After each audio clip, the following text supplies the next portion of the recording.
My name is Mike McClaughry. I'm a Scientologist.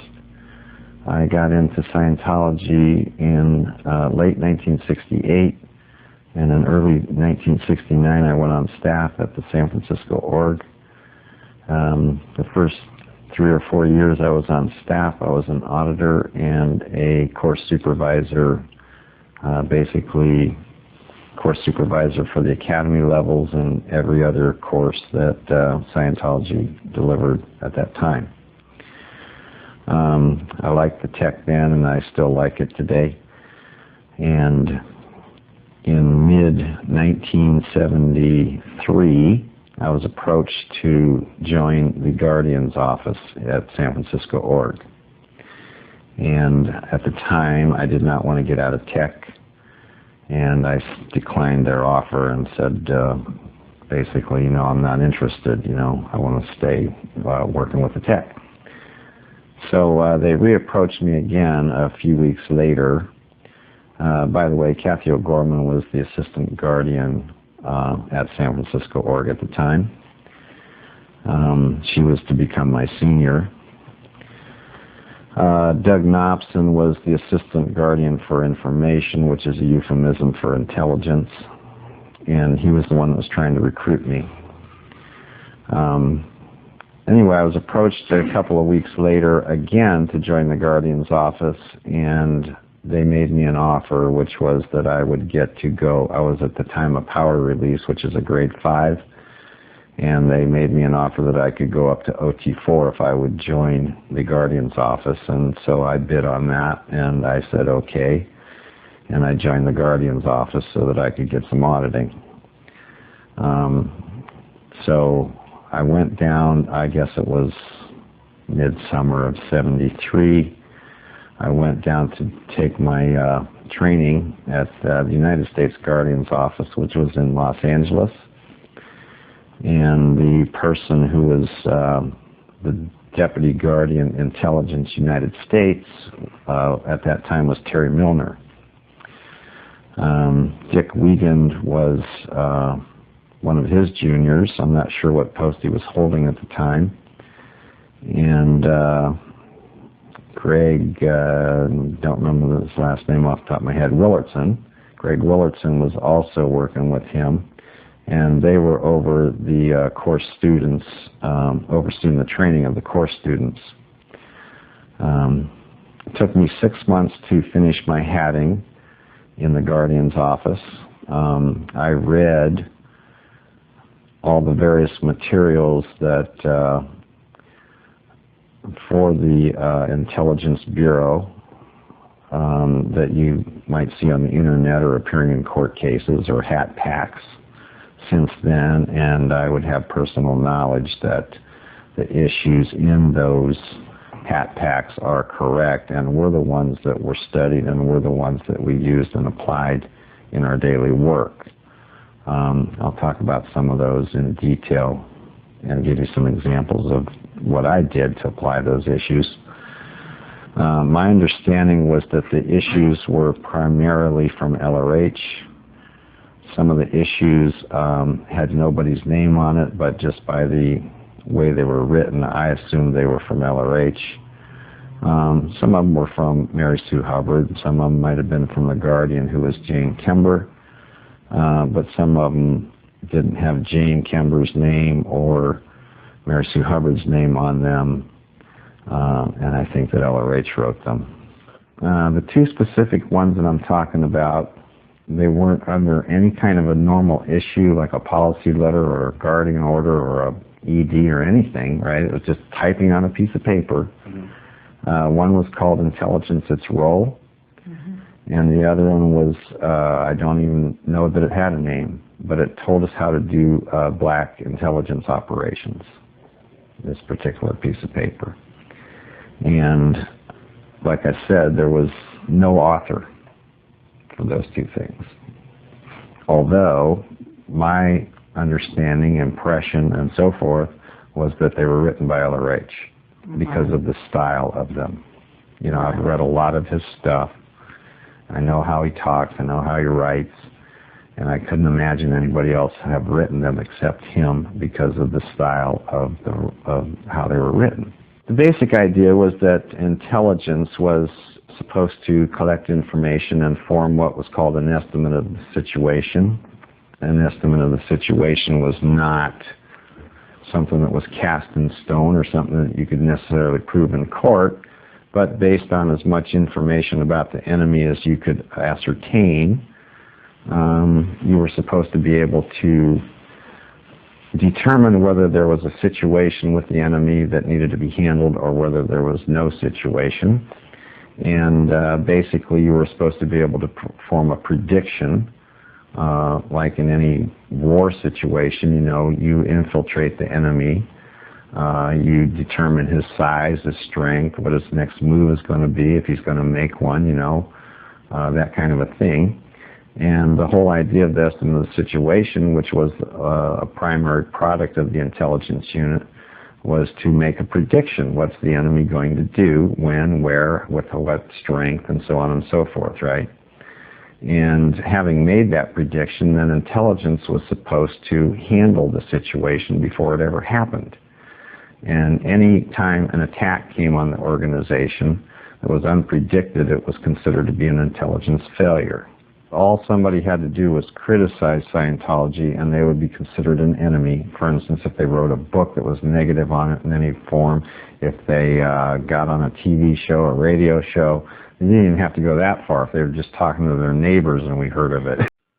If an attack happens that intelligence didn't predict, we weren't out of the ball game. That didn't mean that, you know. We kind of judged the severity of the attack and how bad it was by the different bureaus. The bureaus were laid out in a sequence. If intelligence failed and an attack occurred and intelligence wasn't handling it, then it went over to PR. Then we try to PR our way out of the attack. If PR failed, then the next thing it would go over to, the next bureau was the legal bureau, and you'd try to sue your way out of the attack. And if that failed, the last bureau was finance, and you buy your way out of the attack. The datum is that intelligence is supposed to predict and handle all attacks. Even if it wasn't predicted, intelligence was supposed to handle it. No other bureau was supposed to be doing a damn thing, okay, if intelligence is doing its job. They should all be sitting around with your feet on their desk with nothing to do, okay? Intelligence is supposed to handle it all by itself. When intelligence was having difficulty with a particular attacker and they weren't getting the person handled, then other bureaus would enter the picture and they try to PR their way out of it, sue their way out of it, or buy their way out of it. But that was all considered to be an intelligence failure. Intelligence also had internal security to deal with. Part of our training was a book called Spy and His Masters. This book taught you how to be a case officer. That's the master part of the title. The spy and his master. The case officer is the master of the spy. The technique used would be to determine the spy's motivation. Money was considered to be the lowest motivation. You don't want to recruit spies who are money motivated because they will turn on you in a second. If the other side offers them another $10 more, they're on their side. So you try to avoid, you would have to determine what is this person's motivation in being a spy for us. Try to avoid people who were doing it for money. Try to avoid people. The next one up was people who were maybe ambitious. You know, they had some ambition to get promoted within the organization. Something like that was why they were doing it for you. Tried to avoid those as well. I think the next one up was people who had some political reason for doing it. You know, in our case, we weren't into politics, but what that meant to me was like they had some kind of allegiance to the organization. They agreed with what you were doing, that kind of a thing. The top motivation was duty. The person was doing it out of a sense of responsibility. And those are the kind of spies we tried to recruit because they were the safest, most unlikely to turn, that kind of a thing. When I say spy, I'm talking about somebody who lives their cover. I'm not talking about somebody who does a 10-minute, well, we call them suitable guises. There's other words for them like pretext, interviews, that kind of a thing. A pretext interview or a suitable guise would be something that was a short-lived, a throwaway type cover for a temporary situation. Geez, I can hardly think of one. Let's say I just wanted to know your telephone number, okay? And so I call up. I don't know your telephone number, or maybe I can't find you. I don't know where you live, but I know where your mother lives, okay? So I call up your mother and say, I'm your friend, and I'm looking for you. Can you tell me your phone number? And I get it, okay? That's a suitable guise or a pretext interview, okay? That's a throwaway thing, you just use it once. It's there for a few minutes, and it's gone, You got the information you wanted. Those were commonly used, but I'm not talking, when I say spy, I don't mean that. I mean somebody who is just like in the normal intelligence community, that governments, they're kind of spies that they use on each other.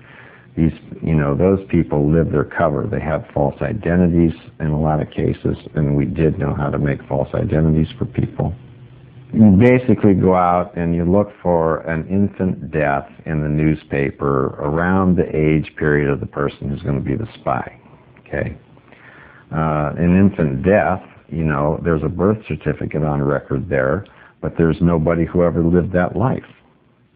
So you get their birth certificate, and you go out and you get yourself a driver's license, a social security card, and every other kind of ID you want, and assume that person's name.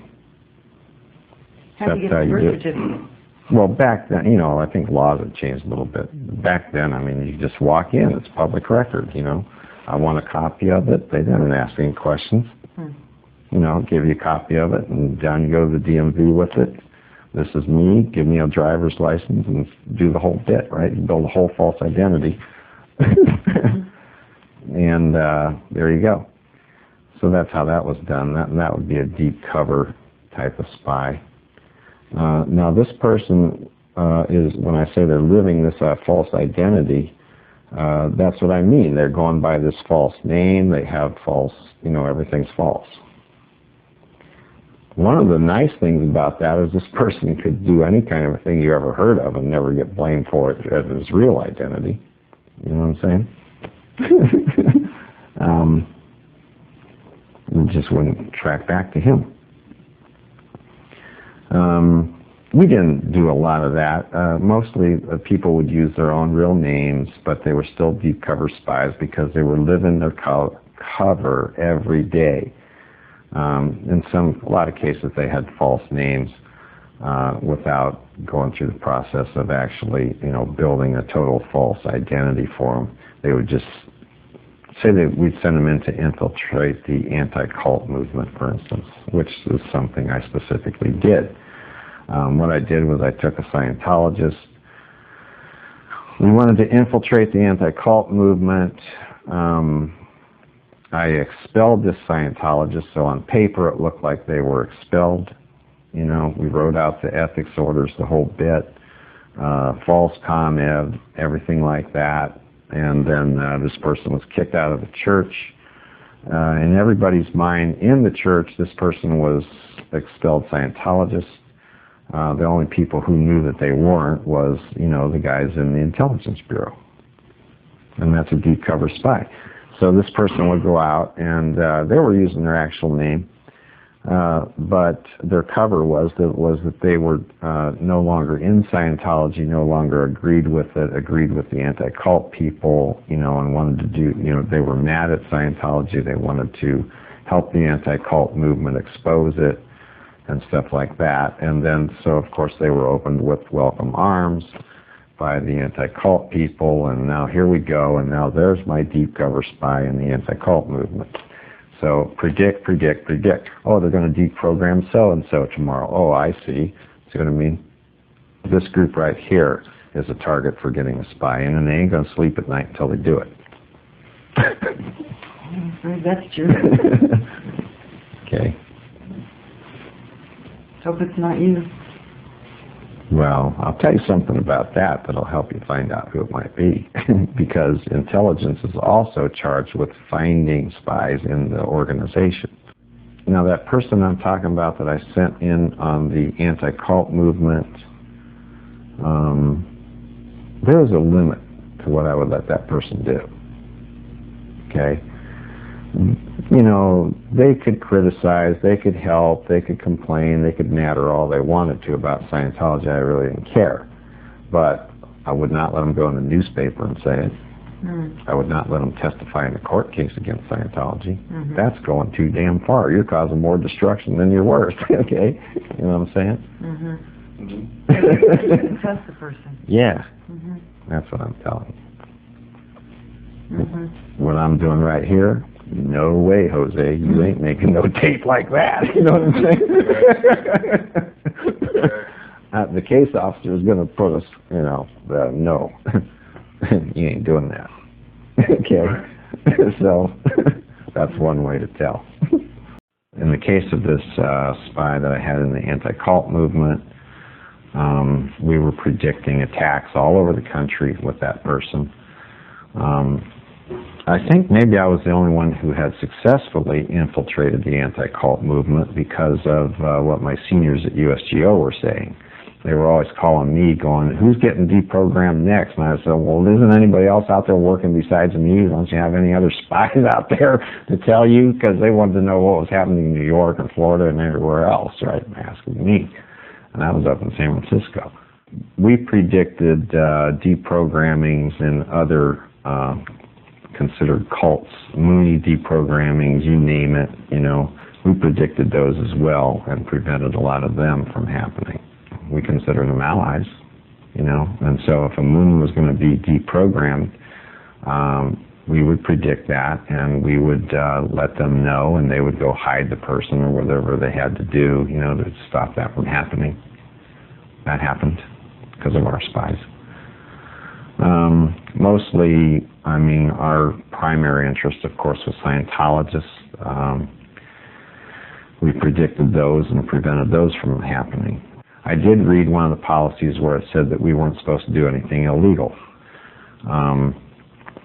I became aware in the course of my training that things were being done that were illegal. I went to the Deputy Guardian for Intelligence U.S. By the way, we didn't call it the Information Bureau. We called it Intelligence, what it was. Calling it the Information Bureau was the only time we referred to it that way was when we were talking to somebody who wasn't in the GO. And that was kind of our cover, you know, that we were information. We never told them we were intelligence. But amongst ourselves, we didn't call ourselves information. We were intelligence. So anyway, I read, you know, don't do anything illegal. I went to the Deputy Guardian Intelligence U.S., who was Terry Milner. I said, some people aren't following this policy. They're doing things that are illegal. And he knew about it. That's what I found out. He says, yeah, I know about that. And I says, well, they're violating policy. You know, what's the story here? You know, do we break the law? And he says, well, we don't actually break the law. We just bend it a little bit, you know.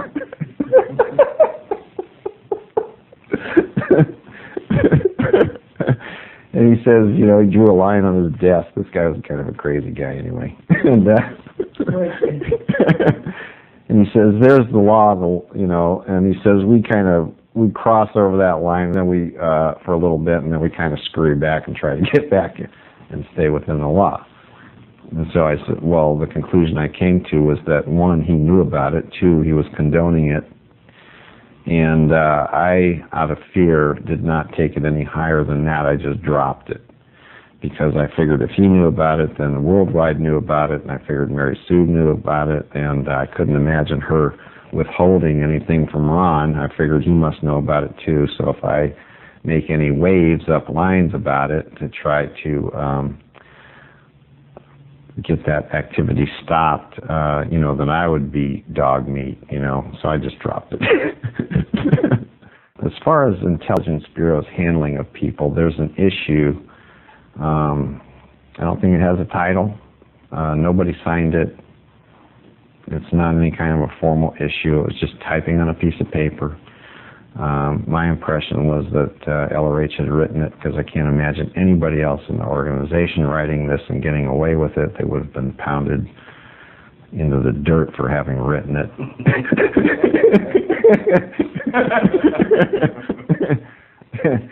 And, you know, unless it was him. That's the way I looked at it, plus the way it was written. Just like Intelligence Roll, it seemed to me that was his writing style. But he, you know, basically what this issue said was the way that the Intelligence Bureau handled things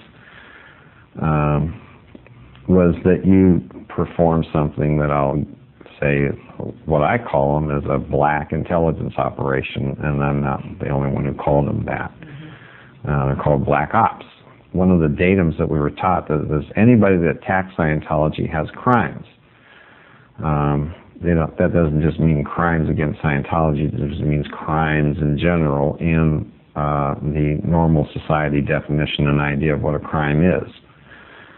We were supposed to investigate the background of anybody who attacked and find out what their crimes were. And then prosecute them for it. That was the basic idea. If we couldn't, and the first thing that would happen with anybody who attacked is there's two types of data collection. One is called overt data collection, which we called ODC. The other type of data collection to be done was covert data collection, which was called CDC. We did both on any given attacker. We always did ODCs on them, and we always did CODCs on them. The overt data collection was just stuff that was publicly available through public records, telephone books, library information, court documents, traffic tickets, you name it. You know, we checked every possible source, voter registration records, you know, just everything you could think of, and gathered as much information about that person's background as we could obtain. Then we had a general picture of the person. We knew who his relatives were and who he was connected to, where he worked, all that kind of stuff.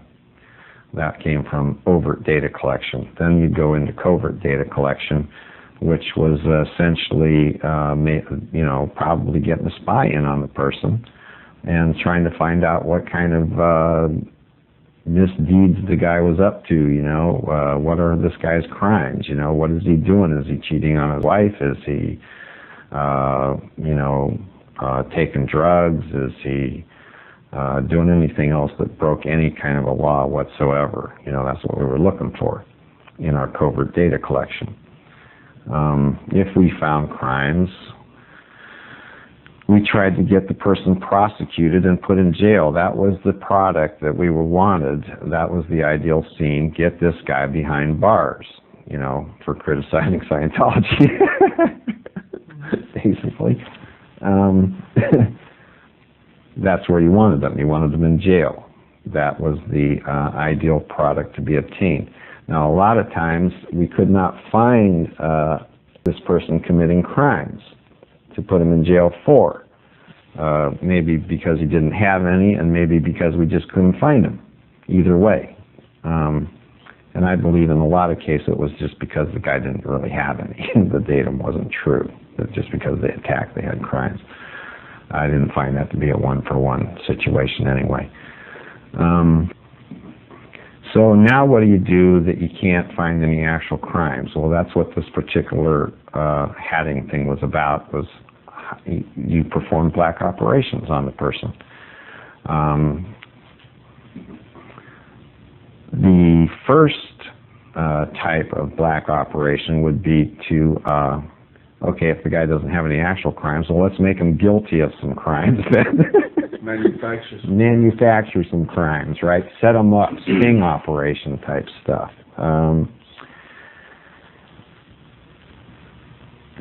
I know of some that were actually done. I don't have to give examples. There was a guy in Sacramento named Jim Estabrook. I got one of my agents to go get some drugs, purchase some illegal drugs, marijuana or whatever it was, plant them in the guy's car, and then call the cops on him and try to get him arrested for possession of illegal drugs. Just let your imagination run wild, because we were allowed to do that. It's like anything you could think of was basically okay. Fair game was a policy letter written by LRH, I guess, in mid-'60s, I think. And it was a fundamental geopolicy. Fair game meant that a Scientologist could do anything to an enemy of Scientology. Didn't matter what it was. You could actually physically harm the person. You could lie to them, sue them into poverty, destroy the person's reputation, or destroying physically if you wanted to, with no repercussion on the Scientologist for having done it. That's what fair game means.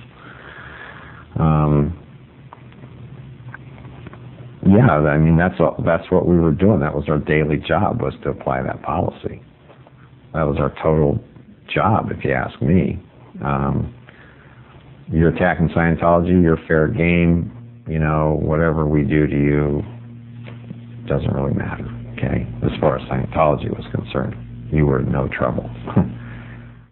I don't know the details on it, but it was causing a public relations flap when people were labeled fair game. So a issue came out that said, stop labeling people fair game, which was done. We stopped calling people fair game, but the action of treating them like fair game never stopped, okay? That policy was still in effect. I mean, my God, it was the very heart and soul of what we were doing, okay? We would have been out of a job if we stopped doing fair game. Another type of black operation was to get the guy fired from his job. The theory on that was that people use their jobs, their position that they have at work, as a kind of a position to attack Scientology from. In a lot of cases that was true. Maybe the guy was a government official. He was using his job as a government official to attack Scientology. So the idea was, let's cost him his job, get him the heck out of there, and then he won't have that position to attack Scientology from anymore. Short of that, it didn't have to be that he was using his job to attack Scientology from, but in all cases, it was at least his support, right? And if you cost him his job, he doesn't have money, and he's got a major problem to go deal with in his life of not having any work and income to support himself. So costing the guy his job was always a good thing to do. That was also a standard thing to do, was we would always try to cost the guy his job. We would always try to get him in jail, and we would always try to cost him his job. Lots of people's businesses have been destroyed because of this. How do you do it? Huh? How do you destroy a business? Oh, gosh, there's lots of ways. This is not a real example, but let's say that a guy has his own work, right? He has his own company. He, of course, has clients, right, that buy from him and that kind of a thing. Let's say that the guy is he's an artist, and he paints pictures, and he's got certain art studios that normally buy his pictures and sell them for him. They would go to those art studios and just badmouth the guy in any kind of a way, make the people who buy from him normally decide that they don't, for whatever reason they don't like him, they're not going to buy from him anymore, and he ends up with no business. He goes broke. That would be an example. Mm-hmm. Basically, to cost the guy the job. Now I'm getting back to this issue I'm talking about that teaches you how to do this. This is what it said, right? You survey for the love and the hate buttons of the boss. So this guy has a boss. He's employed by this person, this company. What does the boss love and what does the boss hate? You were supposed to find that out with your spy. Or you could have found it out with a pretext interview, you know, a suitable guise. Then you create situations, which are always imaginary situations, where the boss, you try to line this employee up with whatever the boss hates. Okay, so if the guy, you find out the boss hates homosexuals, now you want to get the boss to think that this guy who's attacking Scientology is a homosexual, you know. And because he is a homosexual, now the boss not liking that type of person, he's going to look for some way to get rid of this guy. He'll probably find some, you know, you can't say that's the reason he's getting rid of him, but that's the reason he's getting rid of him, you know. He'll find something fault with this guy's work and get rid of him. When I first went on post in early 1974, there was a case called Goodrich. I think his name was Robert Goodrich, Robert and Lois Goodrich. This guy was claiming that he had gotten auditing and it gave him a headache, which wouldn't go away.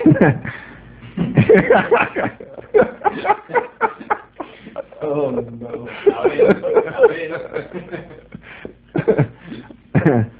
So Ron had written an eval, and the guys who were on post before me in the San Francisco Intelligence Bureau were not handling it, and the guys at USGO weren't handling it, and Ron was getting kind of upset about all that.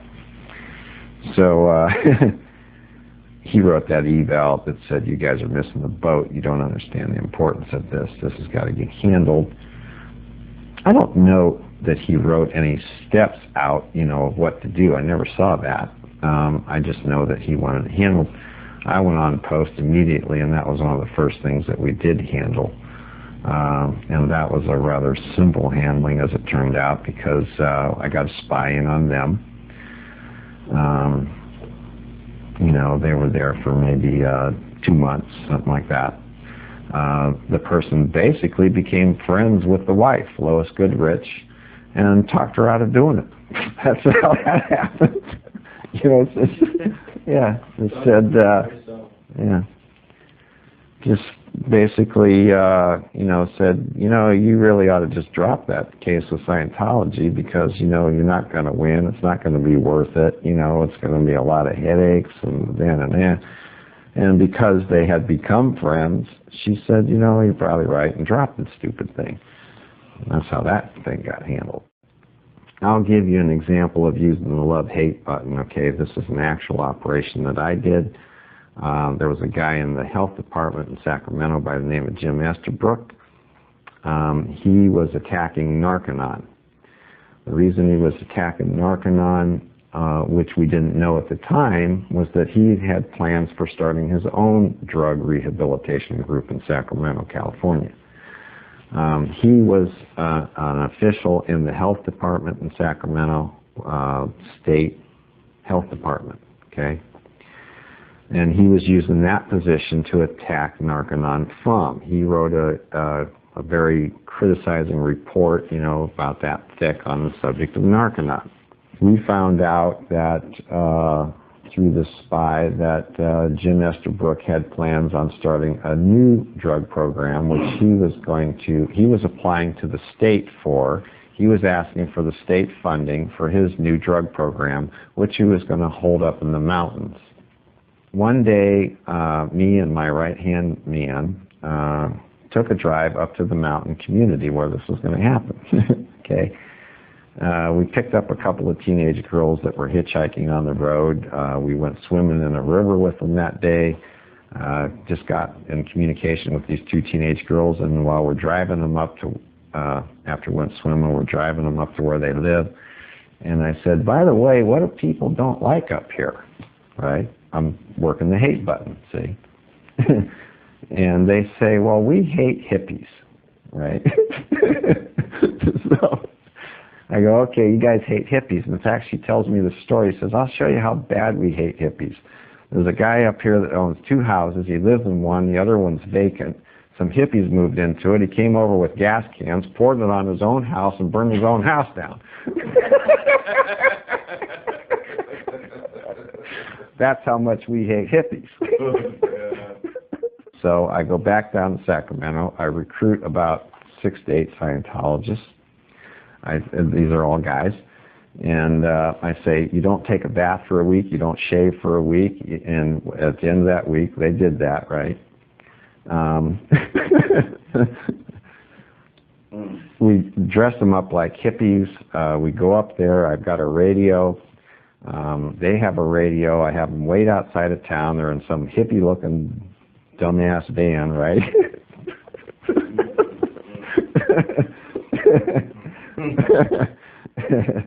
You get the picture already, don't you? So he leaves finally. He goes down to Sacramento, wherever he's going. He's going to be gone for an hour or something. And I radio back to the hippies in the van, okay, come into town. He's gone. They come into town. They pretend like they're friends of this guy, right? The PR guy, like they know him.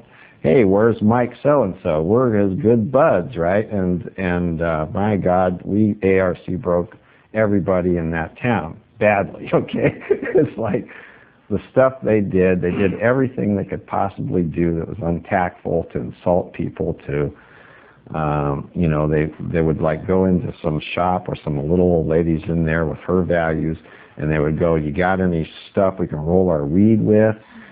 Kick the dog, grab the girls' asses, everything you could think of, right? Oh my God. Insulting people, and all under the making them think that they were friends with this guy. They knew about the drug program. They were going to be part of this new drug program. And isn't it going to be wonderful when we have this drug program up here, because all of these people like us are going to come, and we're going to be smoking dope and getting your kids to smoke dope, and it's going to be a great time, right? Well, that went on for about 10, 15 minutes, and that town was terrorized when they left, And in a small town like that, I mean, anything that happens, if a dog barks or something that hits the paper, I mean, this was a major catastrophe, for these people. Yeah. So they said, there ain't no way in hell we're having a drug program up here. And all this guy did was go down to Sacramento for an hour. Yeah. Well, he got back. Gone. He came back in an hour, and this town is up in arms, man. They're ready to lynch this sucker, right? So anyway, we let it go for a week. I recruited another agent who was a girl. I sent her up there to go sit in the bar. And they're still talking about this. All those damn hippies, no, they're not coming up here, right? A week later. So she says to them, which, I told her to say to them, why don't you guys circulate a petition up here and send it to your congressman, okay, and tell them you don't want no drug program up here, which they did, right there on the spot. That's a good idea. Yeah. Yeah. Here it is. Let's make the petition right now. They did it. They all signed it. They sent it to the congressman. Congressman got wind of it. And in fact, they phone called, and and they just raised a big stink, and it killed the whole drug program. They called up Estabrook and said, you ain't getting no money for no drug programs. Wow. Okay. That wasn't the only operation we did on him. By the time I was done with him, the guy sold his house and got the hell out of the state to get away from me. Did he know it was you? Yeah, oh yeah. He didn't know it was me. He knew Scientology did this to him, but nobody listened to him. Right. He said, those damn Scientologists, and they thought he was nuts. See what I mean? The next button that is used is called the protect button. And the way you design black operations off of the protect button is you find out what the enemy or critic is, what he's trying to protect, basically. So let's say he's trying to protect his marriage. You would design a black operation to cost him his marriage. Let's say you would have a prostitute call up his wife and go, and say that I slept with your husband. So the idea there would be that now that his marriage has been threatened, he backs off and stops attacking Scientology in order to prevent his marriage from being destroyed. I'll give you a real one. that I did using the protect button. Ida Camburn was one. I got a spy in on Ida Camburn. She had been living in the LA area. Her son was in Scientology. She didn't like it. She was part of the anti-cult movement. She moved up into the Bay Area, which was my area. I got a message from USGO saying that she had done this and, that she was an enemy. So I was supposed to handle her, so I got a spy in on Ida Camburn. The girl found out, it took, 2 or 3 months to find out what we wanted to know, but we found out that Ida Camburn was trying to protect her marriage. She had no job, she had no career. She was totally dependent upon her husband for a living. And, if anything happened to that marriage, she was cooked. Had no way to support herself. So that's what she was trying to protect. Her husband's protect button was his job. He had told Ida that, I don't care if you're part of the anti-cult movement, but I never want to have anything happen to me at work because you're involved in this. If I ever get embarrassed at work, we are going to get a divorce, right? You either get out of that or we get a divorce. Knowing both of those things, I sent some picketers down to where her husband worked one day, and they made a big scene out in front of his work, religious discrimination signs, that kind of a thing. Just protested, embarrassed him at work. He came home that night, said, Ida, you either get out of this anti-cult thing or we get a divorce. Of course, Ida couldn't afford a divorce, so she quit the anti-cult movement that day. She was done. This wasn't one that I did, but my juniors participated in. I just happened to be out of town at the time. A psychiatrist from Mexico was coming up. I don't know the guy's name. Seems like it started with an M or something like that. But he was coming up to San Francisco, and he was going to give a speech to other psychiatrists at the Hilton Hotel there, which is just right around the corner from the org. They had some kind of a convention. He was their main speaker. And the operation was, and a guy flew up from USGO who was going to do it. His name was Gary Lawrence. He wasn't very good at black ops. He wasn't as creative as my mind, These were the kinds of things he thought of. Mine were a little more incisive and, you know what I mean? And effective as well, like Ida Camburn's and that kind of thing. But he couldn't think of ops like that to do to people, so he thought of things like LSD in their toothpaste, A little too flamboyant. Yeah. So, and maybe that's the problem today. Maybe these guys down there aren't that bright, so they end up with things like the Minutemen and stuff like that. This is what we'll do. We'll have a hit-and-run accident. Yeah, that's a good idea. They went and got some LSD. The solution to this guy giving a speech was they're going to put LSD in his toothpaste. So therefore, when he got up to give a speech, he would go on a drug trip and everybody would think he was crazy. That was their plan. They got into his room, and I got back from my mission, and I heard about this, and I went, you guys are crazy, because it wasn't that part. My junior was totally freaked out, He was just having a moral cow over this thing, right? And the reason was, it wasn't so much the guy and putting LSD in the guy's toothpaste. It was the fact that the guy's wife was with him and she was pregnant. Yeah. And they put it in her toothpaste too. Yeah. Oh my God. Yeah, that was horrible. Yeah. So what happened? What happened? I didn't even want to hear. I said, I don't even want to hear what happened. You guys are crazy, And my junior was in a state to be tied, Because he had done it? He participated in it, well, to some degree. I don't think he actually, I don't know because I wasn't there. His name was Paul Elkins. Things I did on Snow White program. That was to get all government files on the subject of Scientology so that PR could go in and do false report corrections on those files. The methods used to obtain files I know one of my juniors had a suitable guise that he had made where he was able to obtain some government files legally, because a suitable guise is legal. It's their problem if they give it to you, right? He got some Justice Department files with a suitable guise. He was doing a anti-Scientology movie, and some people did turn over their files to him. However, not everybody fell for that particular suitable guise, and a lot of government agencies says, "Well, get out of here with your movie. We're not interested." You know, so they didn't give them their files. One of the people who wouldn't turn over their files was the Yolo County District Attorney's Office, the Justice Department in the Attorney General's office in Sacramento, CI&I files, just criminal intelligence investigation, people like that.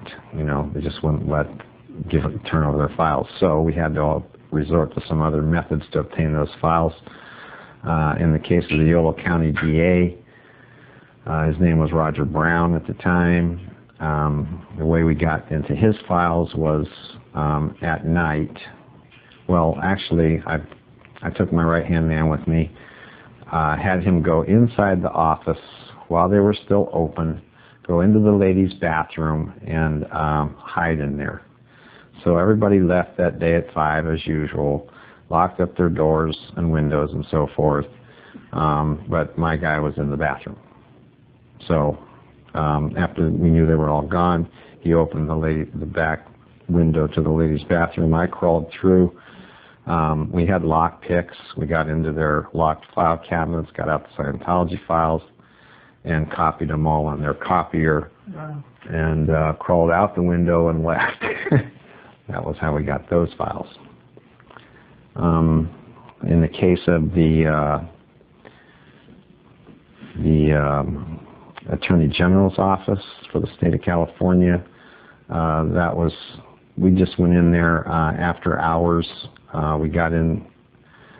I think that was another case that we just hid in the building until everybody left. The janitors came in. That made it a kind of an exciting moment. We were trying to hide from the janitors. Oh my God.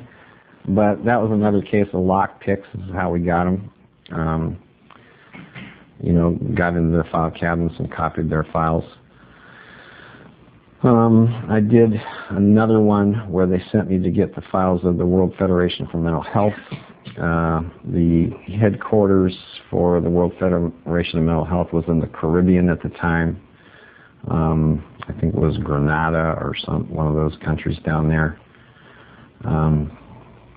I was sent down there under the instructions that I was to obtain those files and do not come back without them. You know, and I thought that meant that I would be expelled if I did come back without them. They said, use whatever means you have to. We don't care if you have to break and enter. We don't care if you have to use a sledgehammer. Whatever you got to do, bring those files back here. Well, we always tried suitable guises first, you know, and we only resorted to breaking and entering if those didn't work.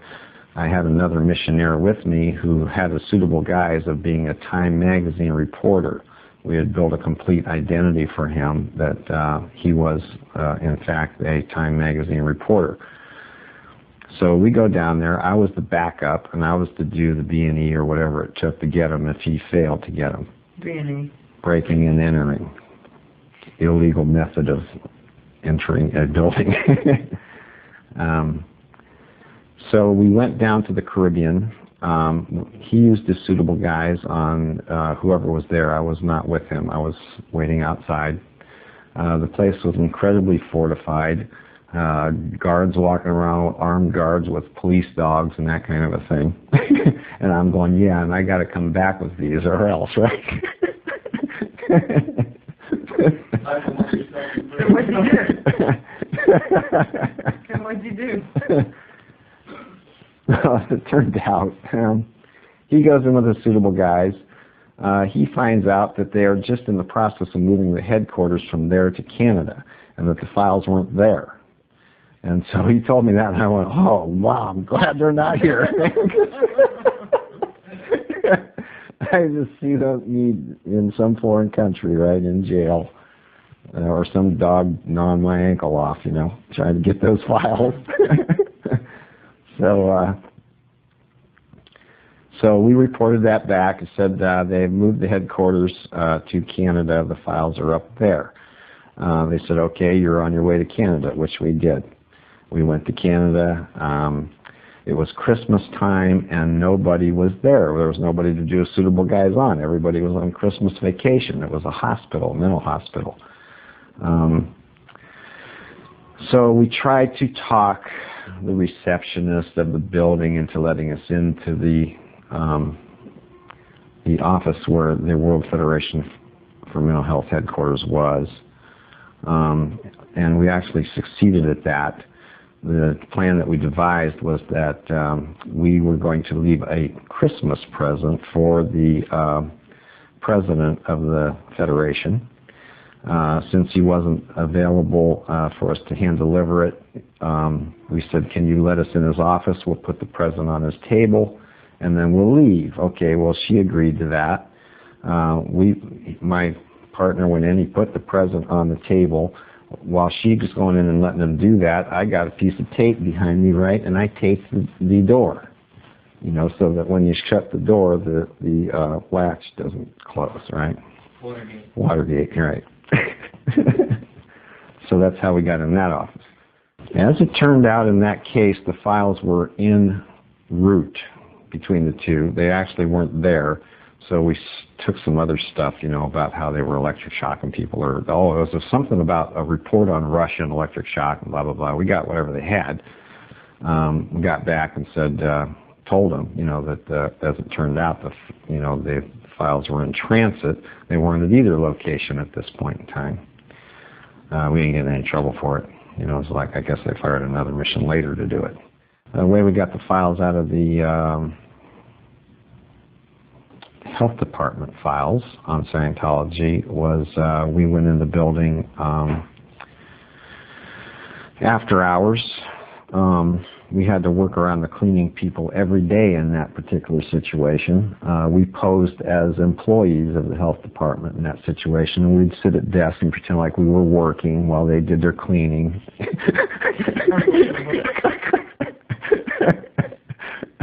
How'd you get in? At the time, their security was pretty poor. We didn't have to use the lockpick or anything. We went in when the building was open, right? They would, I had an agent in there. Not that I recruited her and sent her in. She was already working there. She was a Scientologist who had a job there already, and I found out about that. So it wasn't a matter of how did we get in, it was how did we get out. See, in that case. So we would get in while they were still open. They would lock the doors. We were locked inside. But when we were done with our nightly dirty work, right, I would call her on the phone, come down here and lock the door for us. And that's how we got out. Okay? So one night I went to, me and my partner were upstairs copying files. I went to go down out of the building for some reason. And there was a trap. They had done something. I guess we'd taken a break for a month or so or something, went back to get some more. And they had done something. They built a double door system, right, to exit the building. It's one of these glass cage things, where I walked through the first door and that closed behind me and locked, right? And I couldn't get out the next door, which was also locked, so I'm locked inside this cubicle. Right. Okay. Got you. And the camera's on me, and the guy's talking to me. I said, what are you doing in the building, right? That's fast. Yeah. Think on your feet. I had to totally think on my feet because I wasn't planning for this event, right? And so I said, well, my girlfriend works here, and I was sitting in the lobby over there waiting for her to get off work. I thought she was working overtime. I just came to the conclusion, I guess she must have left and I didn't see her. And so now I'm just trying to get out of the damn building, right? And he bought it. He buzzed me out. He says, okay, buzz me out, right? So I got out, but my partner's trapped up there. But fortunately, we had this girl that was a Scientologist that worked there. I called her up and I said, my partner's stuck up there. Come get him out of there, which she did. She had the proper ID. She walked in. The guy that was the guard, here's my ID, lets her in the building. She escorts the guy out, and that's how we got out that night. You could have told people who were in Scientology or people in the world that what the GO was doing. Let's say the GO had a defector, and so one of us guys like me walked out and said, this is what we're doing. Nobody would have believed it. Okay? Same holds true for today. You try to go tell people who are other Scientologists or people in the normal society, this is what RTC is doing today, and they won't believe it. Okay? So, but the GO raid happened, right? And the person who would have been saying that back at the time would have been totally vindicated that he was telling the truth by the fact of that FBI raid, walking out of there with box loads of evidence that this was the daily work of these people. Okay? Mm-hmm. The person who decided to be brave enough to come out and tell everybody what was going on in there, all of a sudden becomes believable because of the box loads of evidence that the FBI walked out with. At that point, it was undeniable. There was no way for those people to get out of it. They had all the evidence they needed for a conviction. The same situation exists today. They've got a few individuals that are coming out of RTC, OSA area saying this is what's going on. I highly recommend you believe what they're telling you, even if they don't have documented proof in their hand. Maybe we ought to have another raid and you'll have plenty of documented proof. When that raid happened, I was working in San Francisco. We got news that the FBI was raiding down there. Prior to that raid happening, we just wrote reports because we were autonomous. Nobody could come into the Guardian's office and look at what we were doing, and we just wrote it the way it was. It was like, hi, this is Mike. Today I did 16 black ops, spied on this, lockpicked that. We just said it however it was. There was no effort to encode anything or anything. It's just, reported it straight the way it happened. So what the FBI got was, just the most damaging evidence you could imagine. We knew the cat was out of the bag and there was really no hope. This phone call I got was that they were raiding the files down there, and I knew what that meant was that, and there was a potential for a raid on every Guardian's office around the world at the time, and so I was told to get the heck out of there. What we did was went out and rented a U-Haul type truck, Ryder type truck, a huge one. We took all of our intelligence files out, put them in the back of that truck, and left. Drove a couple states away or something like that. We operated out of the back of that thing for a while. After the raid, we got instructions to go through all of our files one by one, every page, and just take a razor blade and hack out of there anything that was incriminating. Now, what particularly were you told to hack out? Down in L.A., I think they were told to get rid of any documents that showed that Ron was running Scientology in any fashion. We didn't have that problem in San Francisco, so that wasn't one of our orders. Ron didn't issue any orders to us directly. You know what I mean? We got all of our orders from USGO. Even if they came from him, they still came to us via USGO. And they didn't say they were his order. So, we just spent a while, just cutting out, all this criminal stuff. And in some cases, it was the whole damn file. The whole damn file's criminal. Just throw that whole file out of here. They did their grand jury things. They indicted the people they wanted to indict. I didn't happen to be one of them. I could have been one of them, but the majority of us, for whatever reason, I still don't know to this day, they let us off the hook. Anyway, I didn't complain about that. I was happy. And on the day the statute of limitations ran out, I had a little party. I was out of San Francisco, but Sacramento was part of my area. All of Northern California, in fact, probably larger than that, was my area. all the way to the next org. See what I'm saying? Yeah. So if anything happened in Sacramento, I packed my bag and I went down there and handled it. I don't know the people there. Right. You know, I go in the org, you know, I look around at the people that are on lines there. You know, I know what I'm there to do. I'm there to recruit a spy. You know, and I just look at people and evaluate them in my own opinion. You know, does this person look like they are enough of a Scientologist that I could ask them to do something like that, and they would do it. That's all. Did you find that it was difficult to find Scientologists that would do that? No. Sorry to say. I mean, there was a lot of people I didn't talk to. Right. Because I knew ahead of time. This guy ain't got what it takes. You know, so I guess I was good at picking them. Mm-hmm. Because I can't think of any case where I asked the person to do it. They said no. Mm-hmm. We would try to go and find out things overtly when it came to giving information to PR and legal. We would try to get the information overtly, you know, like legally, so that they could use it. Mm-hmm. You know what I mean? A lot of cases, we would obtain information covertly. Let's say that, okay, here's a specific example. In fact, it involves Vaughn. Okay? The San Francisco Better Business Bureau was in the same building as the org. They were one floor below us. And that was a threat. well, yeah, you know, they had a nasty little file on Scientology. You know, anybody called them about Scientology, you know, they go, yeah, you know, give them some critical stuff, right? So they were an enemy.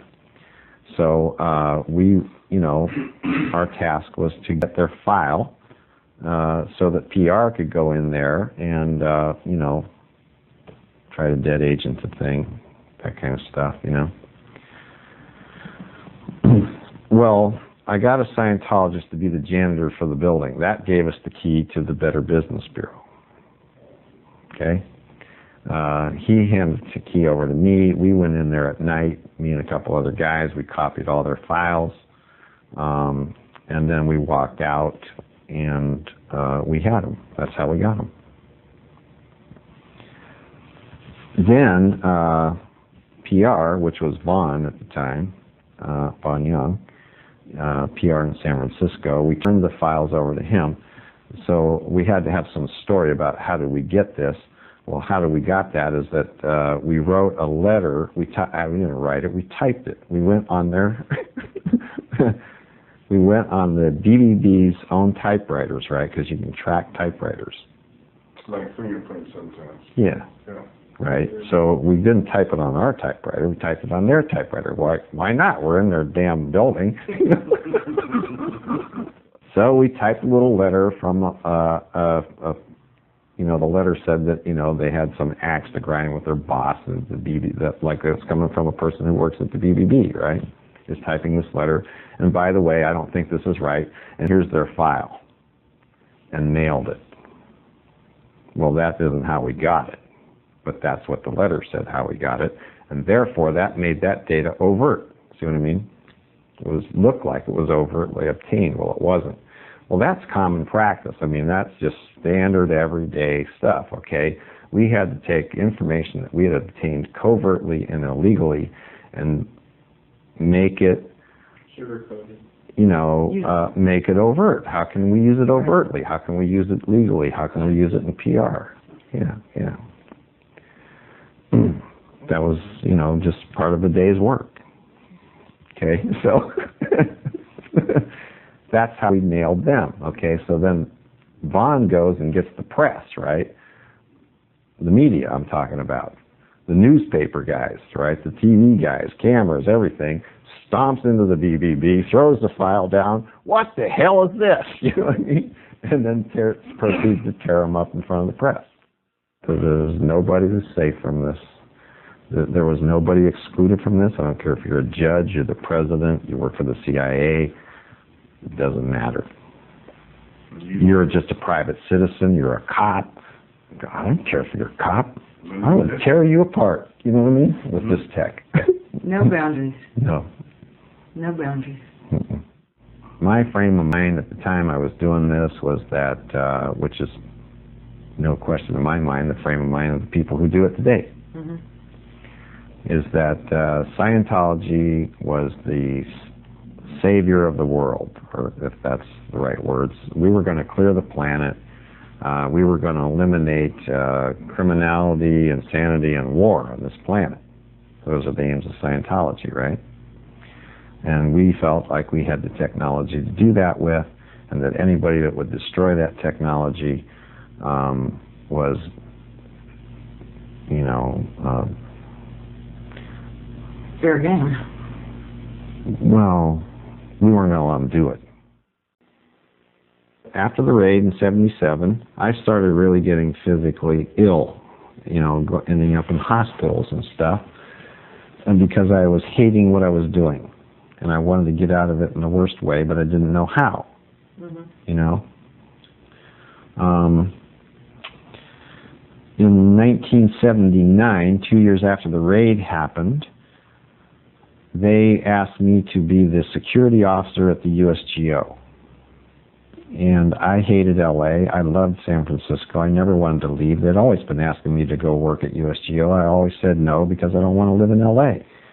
Well, I wanted to get out of doing black ops and breaking the law, you know, all the time like that, sufficiently bad that I took the job, you know, because I didn't have to do the spying. I didn't have to do the black ops anymore. I didn't have to break the law anymore. All I had to do was work inside an organization, right, and look for spies. And that's all I had to do. And I said, well, this is, you know, this is wonderful. And I gladly took the job, you know. You should know about this in case anybody, you know, because I've told some people, and in case it ever comes up in a court case or anything like that, you know, then you have it from me. I'd be really the only one who knows about this. Well, there's a couple of people, but basically, while I was being security officer at USGO, there was a fellow who had been sent in by the Air Force. He was a captain in the Air Force, and he was working for, what's Air Force intelligence called? Yeah, I forget the initials for it. He was on lines at ASHO. He had made an application for the Guardian's office, and he was also making an application to get on lines at AO and do his clearing course in upper levels. I'm being the security officer at USGO. This guy shows up. His name was Bruce. I don't remember his last name, but he was a captain in the Air Force. He applied to get into the GO, so of course I would be somebody that had to look at him. I took a look at him and I went, you know. I didn't know he was captain of the Air Force at the time, but just looking at this guy, I went, you know. I got a spy in on him. He made friends with this guy named Bruce.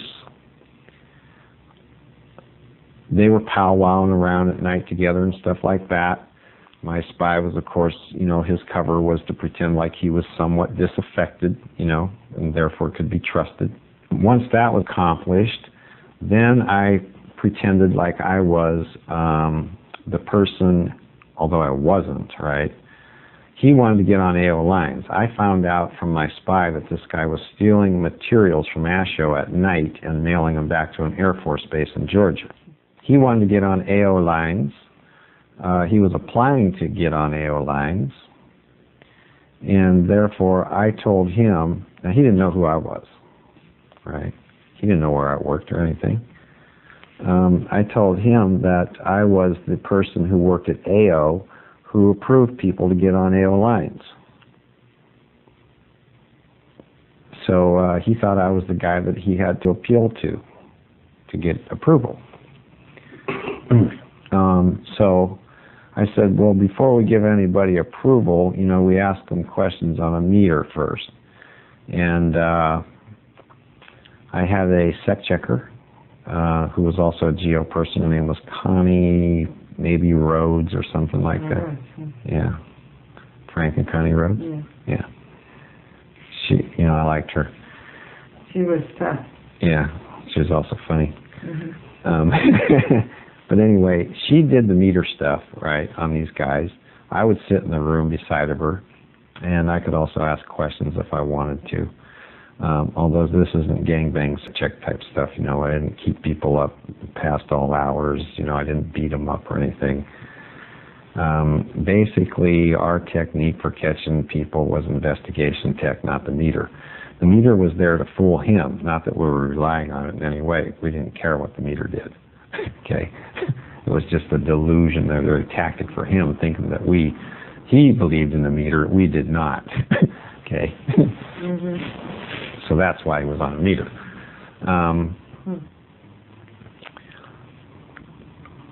So anyway, I would go down and ask him questions every night for about a week, you know, things that I wanted to know. You know, did he work for any government agency, blah, blah, blah, stuff like this, right?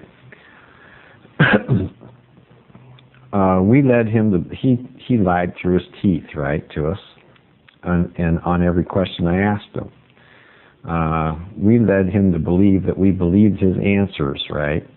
And Connie let him know that, you know, the meter was agreeing with what he was saying. So he felt safe every night that he left our questioning session, and he went back and he would talk to my spy. And he would brag on all the lies he told and got away with. Those dumb son of, you know what I told him tonight. Yes, that ain't the truth. And that's how I got the whole story, see. So at the end of the, 4 or 5 days of doing this, we sit down to have a meeting with the guy, right? He's not on the meter anymore. We had led him to believe all the way along that he was passing this thing, and he came in just happy as a clam, like a celebration, right? Like we were just going to write him and say, you're on the OT levels, right? That's what he thought was going to happen. He sits down that night, and I say, well, Bruce, we got a problem here. And so I start to tell him what my spy's been telling me. And he kind of turns white, and I said, no, what about you being in the Air Force? So then he starts to, in the hopes of getting us to approve him, he starts talking to me, right? And he starts telling me, and he knows about what's going on with SRI. There's no way for him to know what's going on with SRI, unless he was in intelligence, because nobody in Scientology told him. That's my point.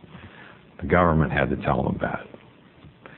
So he lays it all out. And I say, well, who's your case officer, and where are they, and what is your mission, and stuff like that. And he's over there sweating it, and he's trying to get out of this. And, in the course of conversing, he tells me, he's trying to give me presents. He tells me about the SRI stuff. He goes, you guys are considered to be a national security risk because of those experiments up there at SRI. We don't want people running around here who can exteriorize. You could spy on us,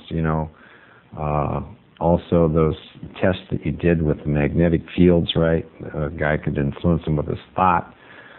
He said that we were interested in that because actually, what happened is I told him I wasn't going to let him on when he spilled all these beans because the jig was up, And he goes, what we thought we could do, and that's when he told me we got 100 guys back in Georgia waiting to do this stuff as soon as I sent it to him, right? What we thought we could do is if they fired their missiles at us, right, because the magnetic field is the guidance system on a missile, if we could have our own OTs, turn them around and send them back down the hole they came out of. See? That's what they were looking at. So that's where that whole story comes from, is from that guy. As everybody now knows, the GO was involved in this kind of thing. And I'd like to point out something that applies to today, because the GO and all these things I'm talking about have not changed one bit, okay? Just because they dismantled the GO and changed the name, the hat, and the personnel and what they're doing and are supposed to be doing hasn't changed a fraction, okay? It's the same thing. This is our daily work, This isn't something that happened occasionally. This is what we went into work to do every day and did every day. It was either getting spies in, breaking the law really didn't matter, and doing black ops on people.